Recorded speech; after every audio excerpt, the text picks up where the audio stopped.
Welcome back. This is Jack. You read the title.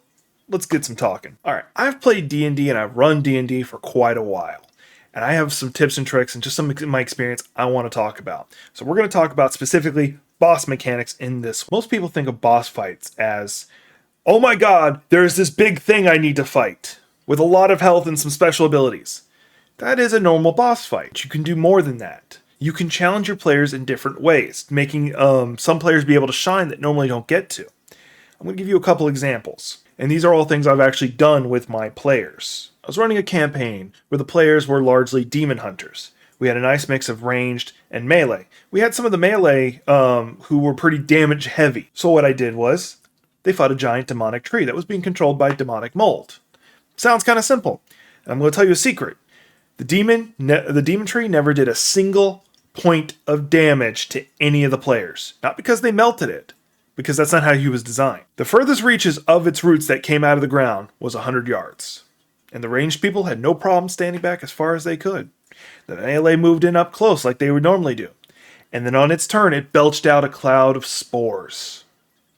Everybody roll a con save who was within the 40 yards. Beat a 1. They beat a 1, no issue. That sounds like a really easy con save. What's the point of it? The next turn, it belched it out again. Beat a 2. Every turn you got hit by the attack, whether or not you failed or succeed, the attack con save went up.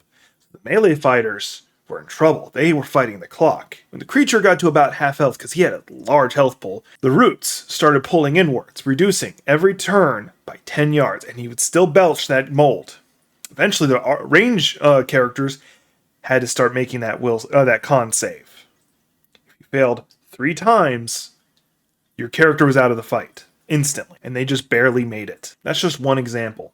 That was a way that I made the fight mechanics different, made them have to think, had to challenge them. Now, yes, that was heavy damage oriented. Another example, I wanted to isolate the melee fighters away from the ranged fighters, make them have to steal the show. Now, mind you, they were pretty power heavy, so they were able to do, I was pretty confident they could handle it. What I did was, they had the whole mission that made them encounter the demonic tree is they had to take out a demon. Now, if they could have researched it, they could have bypassed this whole step, but they didn't.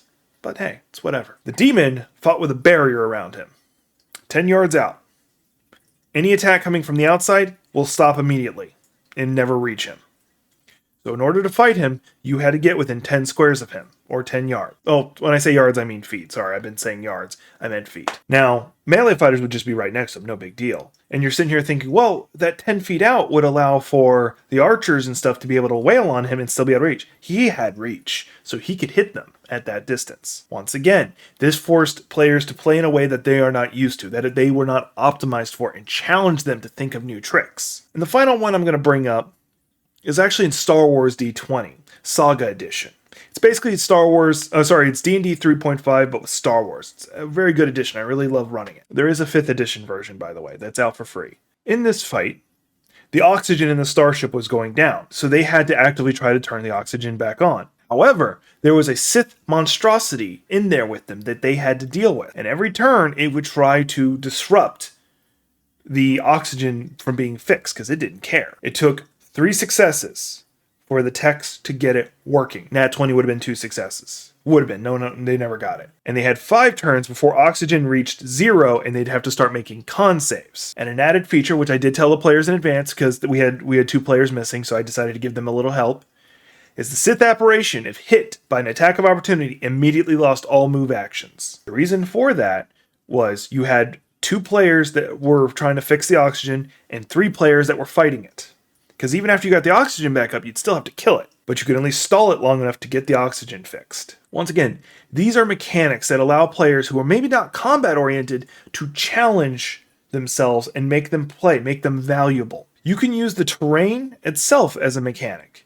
Maybe there are a bunch of ranged people in the distance throwing fireballs and shooting arrows, and there's a giant series of false floors in front of you, and they have to carefully find the way across. The archers are able to still make their attacks, but those melee fighters are having to figure out how to get across that field. There are many different ways. You have to just think outside the box. I've done magnetic floors and magnetic ceilings, while Flesh Golem came tearing down the hallway after them.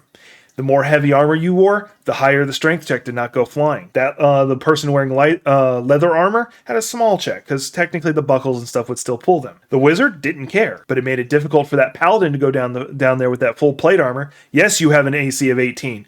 20 when your tower shield's up.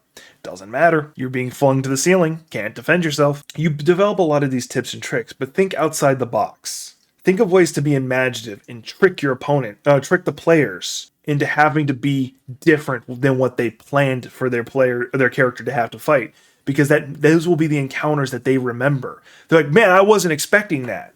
Yes, they'll every now and then. You don't do that with every fight. You do allow them to just trump and just destroy the boss if they can. But every now and then, give them that challenging fight that made them not know if they were going to win. Even if you are slightly cheating the dice a little bit on what should have happened.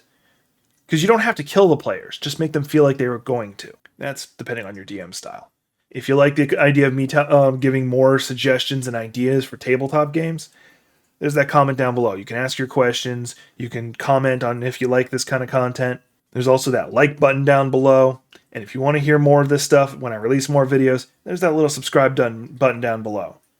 Anyway, I appreciate y'all. I'll see you on the next one.